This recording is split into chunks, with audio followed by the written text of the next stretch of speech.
Hey, welcome to another video by Superior Hemp Clones. Today we're going to talk about COAs and what in the world all those cannabinoid prefixes mean. When you look down that list, what in the world is CBDV, CBDA? So we're going to go over a lot of that. We're pushing out several videos in this series. So today we're looking at the cannabinoid profile. What does it mean? But we have another video coming out very shortly, and if you're watching this at any length of time, that link will be in the description, part 2 of this series. And it talks more about, from a grower, from a clone producer, what do you need to do as a farmer to protect yourself when you read COAs? What do you need to know to keep yourself safe? How do you vet good COAs? How do you know that one that you're reading isn't 1 in 1,000, the perfect COA from heaven, and you're still buying a really crappy genetic? So we're going to break that down for you next time. So see part 2 here in the comments. When you look at with hemp strains, a lot of times the first thing you're going to do, you learn on somebody's website, you see all these things listed, you click on one. One of the first things you do is you're going to look at a COA. A COA just means Certificate of Analysis. It's a third-party lab who is going to tell you what that sample was like. I like this one from Super CBD just because it's just right on the money. You know, we were doing tests every couple of days at this point, it felt like, but at least once a week. And we got one right on the money with the margin of error at 0.05. It actually is compliant at 0.33. So a lot of people will just look and say, okay, that one's compliant at 0.33 and my max CBD was 10.45. That's all I need to know. But the COA actually gives us a lot more information if we dive in just a little bit deeper. So the first thing you'll notice is there are, I think this one has 13 different cannabinoids. Some COAs will have 14, some have 12, just depending on the lab and what the grower actually paid for. You can pay for different levels of profiles as well. CBD is probably the most common one, so we'll start right there. So CBD has three things in this list, if you see it: CBDA, CBD, and CBDV. What in the world is all that? CBDA is the acidic form of CBD. The A stands for acid, and it's the raw CBD that's produced by the plant. When heat is applied or light, CBDA will convert to CBD neutral. They don't put the N on here, but that's really what it is, CBD neutral. So when it's heated, it actually loses a carbon dioxide molecule, and that's where we get the name decarboxylation, because of the carbon dioxide. It's losing that. And that can happen through smoking or cooking or even excessive sunlight when it's on the plant. So the raw flower is always going to have CBDA. But when it's heated or exposed to light, it's going to lose that acidic compound, and it's going to convert to CBD. That's one of the things that we, as CBD hemp growers, you're looking at these numbers very carefully. And you may have noticed that CBDA is listed at 11.789, but my total CBD is at 10.455. Why is that? Well, what's happening is as this is being heated, it loses carbon dioxide, and it actually becomes lighter in the process. Sometimes the lab will publish the formula they use, sometimes they don't, but it's the exact same formula used for THCA and CBDA.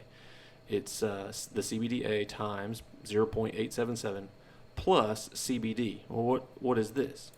This is CBDA that has already been synthesized on the plant or in the sample in some way, as it's been transported or handled through direct sunlight or heat or something has converted this CBDA already into CBD.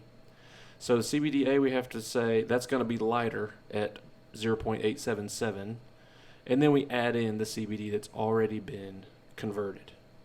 So when you look at total CBD, that is the conversion. Some labs use it, some labs or publish it, some labs won't publish it, but that is the formula always. Now, this only applies, the formula, if you're using a lab that uses high performance liquid chromatography, HPLC. You might see it shortened that way. What they do is they use a liquid base, and then they analyze that fusion that they make, the infusion with liquid and your sample, and they never heat it. And so they've got to use a formula to figure out what it would have done had it been heated. It's a very um, recognized formula. It's not something that varies from lab to lab. It's set by a governing authority. Now, if your lab uses gas chromatography, you don't need that formula because they actually heat the sample during testing. So depending on how your lab tests, you may see the formula. It may already have everything converted to CBD and no CBDA. If you see that, you know that the lab heated the sample. If you do see CBDA on your list, then the lab did not heat the sample. They did it with liquid chromatography, which is a recognized way to test the sample. All right, then you've got CBDV. What is that? The V stands for varian, and it's in its structure, its molecular structure, it's very similar to CBD, but it has this shortened side chain on it. If you looked at the compound, the visual of the compound, it's a little bit different. We don't see very much of the the varian strain, in the U.S. It's mostly grown in Africa and some other parts of Europe. But the THCV, CBDV, you've got CBCV, all of that is a kind of a side molecule. And the plant, as it's growing, its genetics determine whether or not it's going to produce CBD or CBDV. And again, they're doing some interesting research with CBDV and its effect on seizures, and it may be something that's very interesting in the future. But I'm not aware of anybody who's growing directly for CBDV here in the U.S. anyway. All right, THC is the other one that everybody wants to talk about, but there are some interesting things going on. There's THCA and Delta 9 THC, Delta 8 THC. I'll show you another COA in a moment that has exo THC. What in the world is all of that? Well, just like with CBDA, THCA is what the plant is really producing. That is what it is on its acid, in an acid form on the plant. And as it's being heated or light is applied to it, it will convert to a neutral THC or Delta 9 THC. So in this case, nothing has, at least it's not detectable, it's below the detectable limit, has been converted, and the THCA is still fairly low at 0.378. Now when it's heated, it loses that carbon dioxide, and so we have to do a formula, because this one is liquid chromatography, not gas chromatography. So we do the formula, and that's where we get this total THC number. It is when the THCA gets converted to Delta 9 THC. And so that's where, all of the discussion is around, what does the law really say? Why do we have to include THCA? I'm a big Delta 9 fan. I want the regulations to give us as much liberty as we can. But I understand where they're coming from. That THCA is like potential energy. It's like a roller coaster on top of a hill, ready to go. And then once that is released, now we've got kinetic energy. We've got Delta 9 THC or THC neutral. And so we have to account for that. How is that going to be processed by the body when it loses that CO2 molecule? What's it going to really do? I understand both sides. I'm pushing for a much higher number, but I also understand where the lawyers are coming from on that one. All right, Delta 8 THC. So atomically, it's related. It's very close to Delta 9. It's got the same psychoactive properties, but at least in cannabis sativa L that we grow as industrial hemp, it's just not very prevalent. It's not detectable almost ever in any COA I've ever seen, and it's definitely not included in the formula as we're talking about how we're going to define what is industrial hemp and what is what's allowed, what's not allowed, that sort of thing. I think I've got a. Let me go back over here and grab a different sample And I want to show you that there's actually another THC that sometimes will get reported. Yeah, bombarded usually has exo-THC. There's another fourth THC that we have to talk about. So exo-THC is an impurity that's formed as the plant synthesizes delta-9 THC. And it's actually used in some pharmaceuticals. It's basically, again, non-existent in cannabis sativa L because of the low levels of like natural delta-9. So we don't see a lot of exo-THC in what we're growing and dealing with. I think it would be more if you had storage issues and you had THC that was breaking down over time. That's when you're going to start to see exo-THC.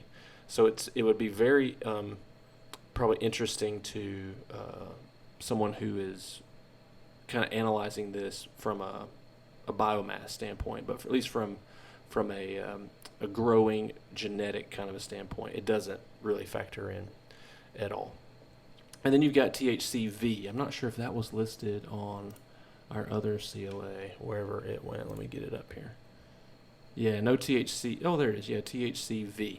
So again, the V is for variant. It's a variant of that strain, and it's very close to THC. It just has that shortened side strain, and it still has a lot of psychoactive elements to it. It actually reacts with the brain differently than delta-9. And again, it's found in those African varieties where if it's going to make CBD, it's not going to make THCV, it's going to make THCA. If it's going to make CBDV, it's not going to make THCA, it's going to make THCV. And so that is the plant genetically decides very early on, even in the CBG, which we're about to talk about. If it makes CBGA, it's going to go toward CBD production. If it makes CBGV, then it's going to go towards CBDV production. So let's talk about CBG. CBGA is the precursor. It is what the plant really makes, and it starts to make this very early on in the flower cycle. So it's kind of the precursor to CBDA and THCA. So you've probably heard, or if you haven't, you need to know about it. There are certain varieties of CBG. So CBG is one, if you look at the graph here, the total THC, even in weeks 7, 8, 9, the total THC is very low. Well, why is that? It's because CBG is the precursor. So it really never got to the level where it was growing and creating THCA, either from a genetic deformity or some kind of mutation. Something genetically is happening, and it never gets past the CBGA cycle. So because this happens before THC, it doesn't produce a lot of THC. And so what that does is it creates some stability in the plant as far as total THC and development over time. I hear people say CBG won't go hot. I would agree that CBG is much easier to control on THC, but eventually, if you grow it long enough, you can develop, let's say it that way, you can develop more than 0.3 THC. So you still have to watch and you have to be careful. But CBG is the precursor. It comes before CBDA. So CBGA, just like the rest of it, that's what the plant is producing, and when heat is applied, it drops the acid, it becomes neutral, and it weighs a little bit less. CBG is what we need to produce to actually, the neutral is what our body is able to interact with. If you were to consume directly, just eat the bud, CBDA, your body will be able to process some of that, but it's going to have to break it down into CBD before it can process it. So that's why we're processing this in a lab, making CBD oil and not CBDA oil. It's because your body can't really process that very well. And the same thing with CBG. CBG is one of the more expensive cannabinoids on the market. It's sometimes you'll hear people call it the mother or the stem cell of cannabinoids, and they're doing a lot of testing with it, like therapeutic things, pain management, epilepsy, things like that. And at least this year, when I'm recording this, CBG was not over a high supply in the market, and therefore the cost was very high. And so we actually were able to sell that for a lot more this year anyway. That may change as we go forward. Interesting little fact, CBGA, when it drops its acidic compound, you actually don't use the same formula. It's not 0.877, it's 0.878. So it is just, what is that, 1,000% heavier. And so that's how they would formulate the COA for a CBG variety. Here, we'll blow this one up so you can see it. So here we have CBDA is just very, very low. CBGA, though, is very high, and that's because this plant never got past this cycle. It was bred in a way that it stayed in this CBG producing cycle. Some CBG's already been converted on the plant. THCV, here's an interesting little thing. It's got just a touch of THCV. Has already converted some delta 9 THC. That's THCA that has dropped its acid and has been converted. And then it has a touch of CBC. We're coming up to that one here in just a second. So that's what you see a lot of times with CBG varieties, because CBC is another one of those that's produced higher in younger plants. And so CBG and CBC tend to run, you'll see those pop up together. Again, not a very high CBC, but it does present because we're in a plant that has been bred either, again, with a mutation or some kind of genetic flaw that keeps it in this CBG state and never allows it to go to the CBDA production. All right, there are two more. We'll just stay right here because they're both on here. CBN, and that is also on our other profile here. CBN is a minor cannabinoid, and it's created as THC ages, and so it's almost always non-detectable. It's one of those things that if your dried bud sits around, it's exposed to oxygen for long periods of time, your THC starts to break down, and it turns into CBN. And so it's important, again, for those guys who are looking at biomass, who are looking to see how was it treated. Is it starting to deteriorate? How's that? What's the THC actually doing? So as THC is exposed to oxygen, it converts over to CBN, and it's really not very helpful to us, but it's helpful to other people who would order this COA. For you as a farmer, at the end of your harvest, it probably is a pretty good marker to see the purity of how you're holding it, and is it breaking down over time. If you want to grab a sample and just see, is oxygen getting to it? Is that THC breaking down? Do you need to change something in your supply or your control as you're storing it? That's a pretty good marker. All right, and then we've got the last one, CBC. So that's another minor cannabinoid, and it's always produced in higher percentages in younger plants. And then as the plant matures, CBC and CBCA and CBGA tend to decline, and that's one of those. Unless the plant is bred to hold in that pattern, it will not be there in very high percentages. But CBC is one of those things that's being tested right now as a possible cancer-fighting compound. It again is being used for like epilepsy, and I would never publish and say this can treat those things, but they're being tested in those things, and therefore, for us as farmers, there's a possible market in the future. And so I've talked to a couple of breeders actually who would love to see a plant, and they're working toward it, that is fairly balanced, that has some CBG and some CBC and some CBD as well, and not just heavily pushed onto the CBD side.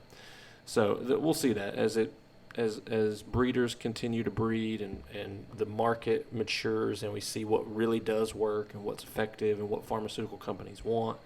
what the public wants. Some of these lines that we just overlook right now. Nobody asks me what's the CBC content in Super CBD.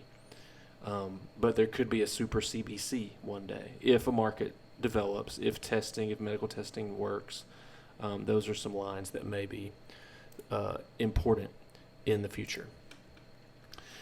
So that is the rundown on all the cannabinoids. Let me get back over. This is the Pro Verde one. Again, all the same things. And then this one's from New Bloom Labs out of Chattanooga that we use a lot. So that's their COA. So now you know all of the little abbreviations, and you can go to dinner parties and impress your friends. And you can also look at a COA and have some confidence in what you're actually seeing. If you have questions, jump by our website. You've got links here to our Twitter and Facebook, Instagram. The blog is there. We are just publishing. We published Breaking Down the COA. That's what you and I just talked about. The next one we're going to do is how to read the COA and analyze them to make sure you're vetting them properly. I've got one coming out very soon on root production, seed versus clone, and what are we finding and what are we testing. So lots of good videos in the works. So subscribe down there in the bottom, and let us know what you would like to know, and we'll do some research and make sure we get it to you. As always, when you jump on the website, we're a division of North Carolina Farms. So if you're familiar with North Carolina Farms, shoot us an email, give us a call here on the 800 number. We would love to connect with you. Thanks for watching.